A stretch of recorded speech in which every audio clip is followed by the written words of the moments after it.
Louvado seja nosso Jesus Cristo, para sempre seja louvado.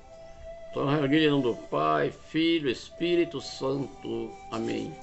A graça de nosso Jesus Cristo, o amor do Pai, a comunhão do Espírito Santo esteja conosco. Queridos irmãos, boa tarde. Que Deus o abençoe. Estamos nos aproximando da nossa semana. Que Deus dê paz e saúde a todos. Vamos dar continuidade às palestras do livro O Silêncio de Maria.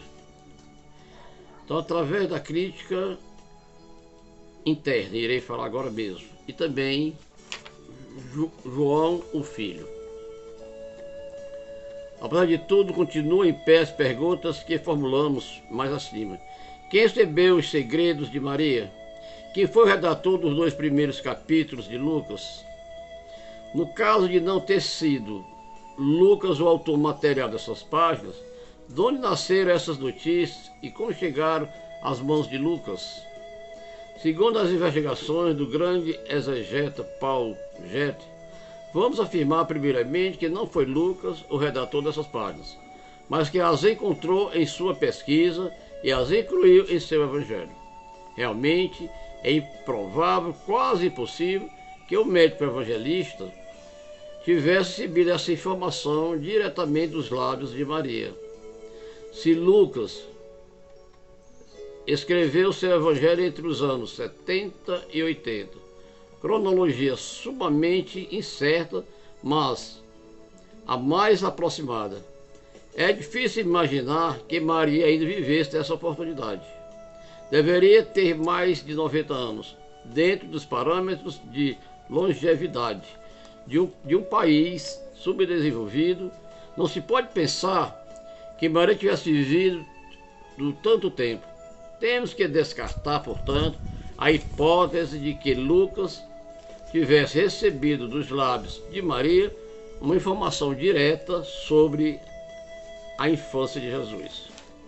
Por outro lado, a crítica interna desses 2 deliciosos capítulos também nos leva a descartar a hipótese da paternidade lucana. A estrutura interna dessas páginas é inteiramente semítica, tanto no estilo geral como na cadência e no ritmo de suas expressões. Lucas nasceu em Antioquia, país grego-romano, a mais de 1000 quilômetros de distância do cenário bíblico. Além disso, tinha nascido no paganismo, como se deduz claramente do contexto do capítulo 4 da carta aos Colossenses. Pelo contrário, a pessoa que escreveu esses 2 primeiros capítulos estava inteiramente familiarizada com a mentalidade semítica e com a inspiração geral veterotestamentária. Um convertido, isto é, uma pessoa que não se abeberou desde a infância na inspiração bíblica. Dificilmente se poderia imaginar saturado do contexto, do texto e do contexto do Antigo Testamento, como aparece o autor desses capítulos. O evangelista médico deve ter encontrado, portanto, esses apontamentos e os incluiu em seu evangelho. A atividade de Lucas quando a esses capítulos, se é que houve tal atividade, deve ter sido insignificante, como a de quem retoca detalhes de forma. A conclusão legítima é que Lucas copiou o documento grego como o encontrou, embora tenha podido ocasionalmente adaptá-lo a seu próprio gosto literário. O fundo cultural, que se reflete até nos menores detalhes, a estofação semítica das partes dialogadas, exclui toda a intervenção lucana de alguma importância. Por meio de um aparato crítico tremendamente complexo e sólido, Paul Jett chega a essa mesma conclusão.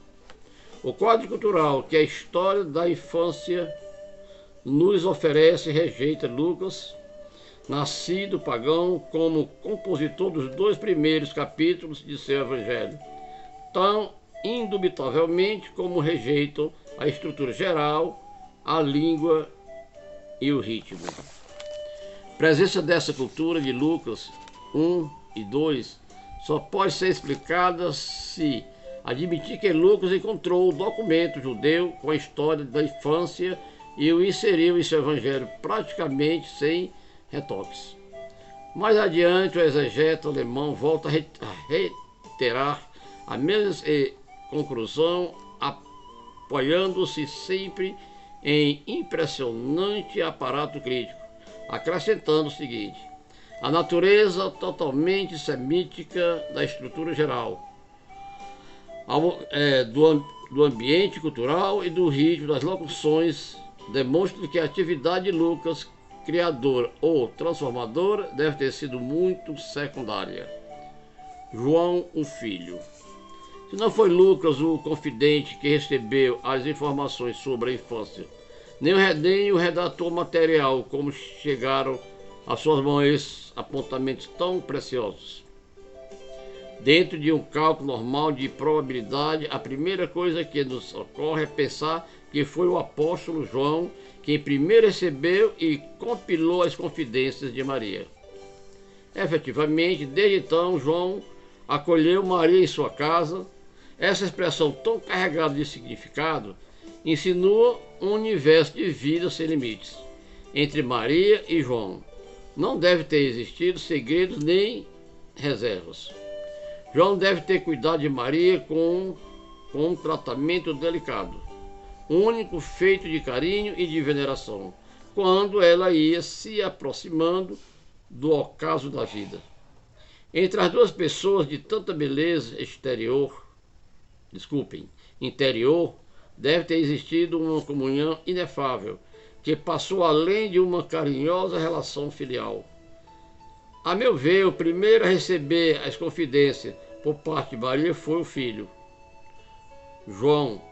Neste livro veremos como Maria não comunicou a ninguém os segredos de seu coração. Talvez Isabel, mas mesmo neste caso não devemos esquecer que quando Maria chegou a Carim, Lucas 1,39, seguinte, ele diz o seguinte: o segredo fundamental já estava em poder de Isabel, confiado seguramente pelo próprio Deus.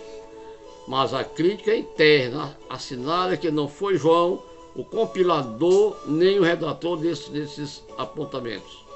O estilo de João é inconfundível. João conservou algumas lembranças da vida de Jesus.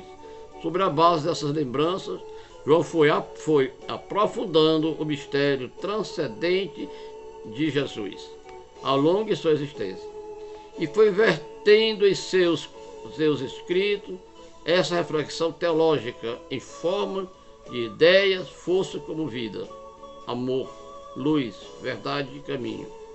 O discípulo predileto não escreve 2 páginas sem que apareça alguma dessas ideias, força. Nesses capítulos lucanos não aparece nada que indique a paternidade de João. Shalom para vocês e até a próxima, se Deus assim o permitir.